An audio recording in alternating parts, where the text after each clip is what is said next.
right now. Wherever you are, just stop for a second, Okay. take a breath in, hold it, and now let it out. Feels pretty easy, right? Incredibly easy. I mean, it's automatic. You probably haven't thought about your breathing a single time today until I just made you do it. We do it about, what, 20,000 times a day? Roughly, yeah. But here's the hook for today's deep dive. For a clinician, for a nurse or a doctor, every single one of those 20,000 breaths tells a story. And it's a high-stakes story. I mean, it's a narrative about mechanics, gas exchange, and sometimes, if you know what to listen for, it's a story about a system that is, well, silently crashing. Exactly. And that's what we're unpacking today. We're looking at a comprehensive clinical guide on respiratory system assessment. It's a systematic approach. Yes, exactly. We're decoding how medical professionals evaluate the lungs. We're going to get into the real detective work here, from basic anatomy to identifying those life-threatening distress signals. This is really the bread and butter of clinical practice. If you can't accurately assess the respiratory system, you just can't keep a patient safe. It's that fundamental. So for today, I'll be the curious learner, the nursing student. I've got the guide. I've got my metaphorical stethoscope right here. And I'm the clinical instructor. You're the clinical instructor. Your job is to guide me, explain the why behind what we're doing. I happily accept that role. We are not just counting breaths today. We're evaluating the body's entire fuel system. Okay, so let's start with that fuel system, the Yeah. blueprint. The source material kicks off with the basics of anatomy. Right. And it all boils down to one primary job: gas exchange. Get oxygen into those millions of tiny air sacs, the alveoli, and get carbon dioxide out. Everything else is just the infrastructure to make that happen. Speaking of infrastructure, I found a little piece of trivia in here that I think a lot of people miss. Yeah. They tend to think of the body as, symmetrical. You'd think so. 2 eyes, 2 ears. 2 identical lungs, but that's wrong. Oh, very wrong. They're not even close to identical twins. Right. The guide says the right lung has 3 lobes: superior, middle, and inferior. The big brother. But the left lung only gets 2. Why does it get shortchanged? It's a real estate problem. Pure and simple. Real estate. In the chest. Yeah, think about what else is in there. The heart. And the heart sits just a little bit to the left of the midline. So it needs some elbow room. Exactly. The left lung has what we call a cardiac notch carved out of it to make space. It's like having a roommate that takes up more of the closet. That's a great way to think about it. And it has clinical implications, too. Because of that positioning, the path down to the right lung, the bronchus, is a bit wider and straighter. Which means? Which means if a kid swallows a Lego or peanut or really anything they shouldn't, It's probably going to end up in the right lung. almost always it's the path of least resistance, knowing that basic anatomy tells you where to look first. That's fascinating. So to find our way around on the outside, the guide talks about intercostal spaces, ICS. The coordinate system of the chest. You can't just put a stethoscope anywhere and hope for the best. You need landmarks. Intercostal just means between the ribs. And there's a rule for naming them, right? Yep. The space is named for the rib above it. So you find the first rib, and the soft spot right below it is the first intercostal space. Okay, so we've got the map. Now we move to the actual assessment.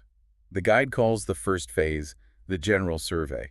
I like to call it the Sherlock Holmes phase. Deductive reasoning. It really is. A good clinician starts their assessment from the doorway. Before you even say hello, you're gathering data. You're looking for visual clues. And one of the biggest clues it mentions is tripoding. What does a human tripod look like?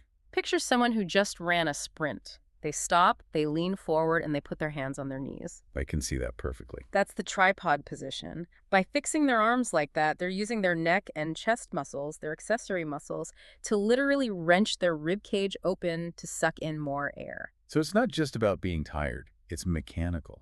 It's a desperate mechanical advantage. If you see a patient tripoding, that is a massive, massive red flag. They are exhausted from the work of breathing. And the guide also says to listen to their speech patterns. A huge clue. Right now, we're talking in full paragraphs. We're not thinking about it. Right, it's seamless. Now, imagine if I asked a patient, "How are you?" and they reply, "I feel bad," taking a gasp between every single word. That's really unnerving. That's what we call 2-word or 3-word dyspnea. They literally can't spare the air to finish a sentence. It tells you their oxygen reserves are on empty. And it's so simple to observe. It is, and that leads right into their mental state. The brain is an oxygen hog. When oxygen levels drop hypoxia, the brain is the first to complain. So they get sleepy. You'd think so, but usually it starts as agitation, anxiety, confusion. If a normally calm patient is suddenly restless or picking at their sheets, Don't just assume it's a behavioral issue. assume they are hypoxic until proven otherwise. Air hunger can look like bad behavior. That's a powerful shift in perspective. Okay, so after the doorway assessment, we get their history. Medical stuff like asthma and COPD, of course. But the social history is interesting. We have to ask, it's not about judgment. We asked about tobacco use to calculate their risk for cancer. And the guide was very direct about recreational drugs. Yeah, that's a critical safety point. Opioids, heroin, fentanyl, even prescription painkillers, they cause respiratory depression. They turn down the drive to breathe. They literally do. They act on the brainstem, and the patient's breathing slows and slows until it stops. That's apnea. We ask about drug use to prevent a fatal overdose. And the guide also mentions economic status, which feels less biological. It's what we call a social determinant of health. Can the patient actually afford their inhalers this month? Do they have mold in their apartment triggering their asthma? So their life ends up in their lungs. Always. You can't treat the lungs without understanding the life. All right, so now we move to the hands-on part, inspection, looking at the chest. Right. We're looking at rate, rhythm, and shape. For rate, I think everyone knows that magic number, 12 to 20 breaths a minute. For an adult, yes. But the guide had a huge chart for age, right? It did. If an adult was breathing 40 times a minute, I'd be worried. But for a newborn? That's completely normal. A baby can breathe 30 to 40 times a minute. You have to know the normal for your specific patient. Context is everything. Okay, now here's a term that sounds like a geometry problem. The AP to lateral ratio. It sounds much scarier than it is. AP just means anterior-posterior, or front to back. Lateral means side to side. So we're just comparing how deep your chest is to how wide it is. Exactly. For most healthy adults, the chest is wider than it is deep. The ratio is about 1 to 2. So an oval, not a circle. Exactly. But in some chronic lung diseases like COPD, patients have trouble getting air out, so air gets trapped. And that changes their shape. Over years, it literally reshapes their rib cage. The chest becomes rounder and rounder until the depth equals the width, a 1-to-1 ratio. And the source calls this barrel chest. Correct. It's a hallmark sign of long-term lung disease. You know that patient has been struggling for a very, very long time. That's wild. We also check for symmetry, right? Both sides moving at once. Yes. If one side of the chest is rising but the other isn't, you've got a major mechanical problem. Like a collapsed lung. A collapsed lung. Okay. A pneumothorax is a big one, or multiple broken ribs. Asymmetry is an emergency. It means one engine has failed. And before we touch, we check skin color. Cyanosis. Turning blue, yes. You look at the lips and the nail beds. It means there isn't enough oxygen in the blood. Okay, we've looked. Now we touch palpation. This is where it got really interesting for me. First up, checking the trachea. The windpipe, yeah.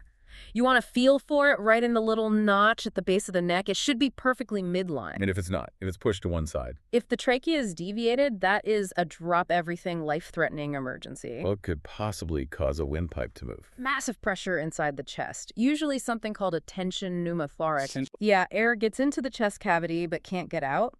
Pressure builds and builds, it crushes the lung, and it literally shoves the heart and the trachea over to the other side. That sounds catastrophic. It is. You don't wait for an x-ray on that one. Wow. Okay, so checking the trachea is a huge deal. Then there's this other term, crepitus.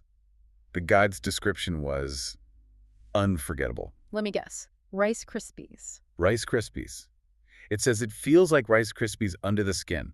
It's the most accurate description in all of medicine. It's when air leaks from the lung into the fatty tissue just under the skin. So you press on their chest, and it crackles. Snap, crackle, pop.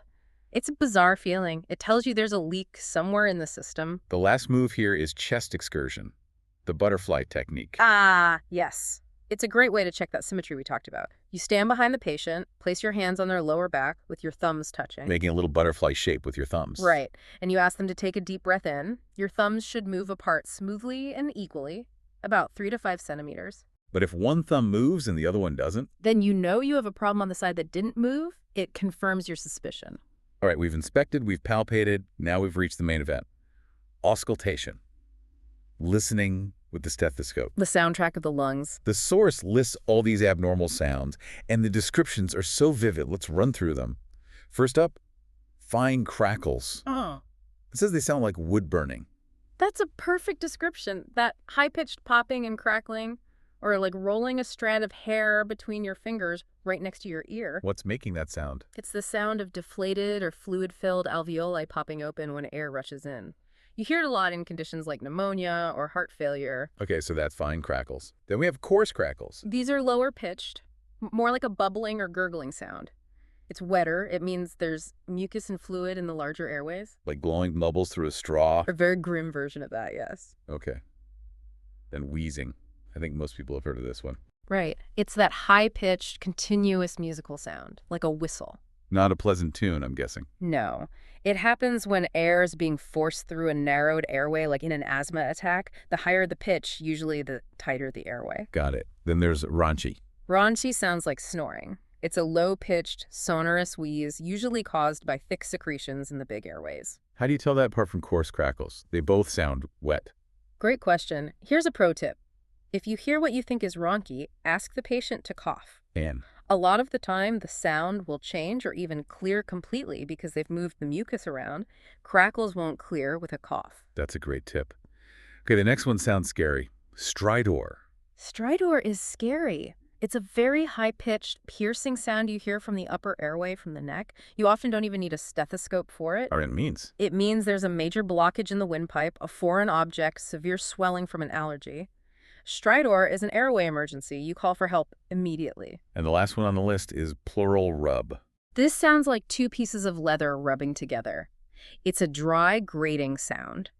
It happens when the lining of the lungs gets inflamed and the layers rub against each other with every breath. It's incredibly painful. Wood burning, bubbling, snoring. Yeah. It's a whole orchestra of terrible sounds. It is. And your job is to isolate those sounds and figure out what they mean. So once we've done all that, are we finished?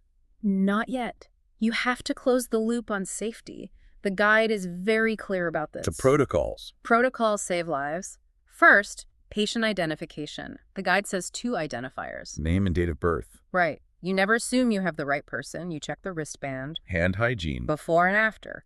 Every single time. You can't be the one spreading infections. And then patient education. You empower them. You say, if you feel more short of breath or you get dizzy, you need to call me immediately. You make them part of their own safety net. And finally, the golden rule. Documentation.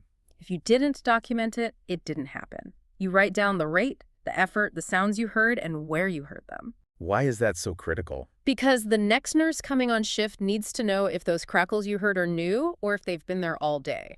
It's the only way to track if the patient is getting better or worse. Wow. Okay, let's just recap this journey.